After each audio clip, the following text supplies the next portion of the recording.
ও গিন্নি, এত দামি জুতো খুলে দিয়ে মন্দিরে উঠে যাচ্ছ, যদি কেউ নিয়ে চলে যায়? নেবে না, তুমি জুতো খুলে উঠে আসো। না না, আমি রিস্ক নেবো না বাবা, জুতো লুকিয়ে দিয়ে মন্দিরে উঠবো। বাচ্চা হচ্ছে না, তুমি হসপিটালে যাবে, মন্দিরে এসো, বাবাজি কি তোমার বাচ্চা করে দেবে নাকি?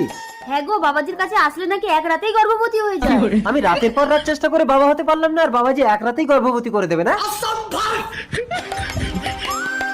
সবাই শোনো, বাবাজির বউয়ের বাচ্চা হচ্ছে না বলে বউকে নিয়ে হসপিটালে গেছে। আজ বাবাজির দর্শন হবে না, সবাই চলে যাও।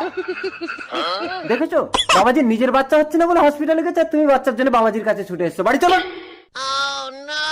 যেতে পাই দাও। আমার জুতো তো কি তুমি লুকিয়ে রেখেছিলে? বাবার মন্দিরে বিশ্বাস নিয়ে আসলে সে কোনোদিন কিছুই হারায় না। কি হলো গিন্নি, তুমি বমি করছো কেন?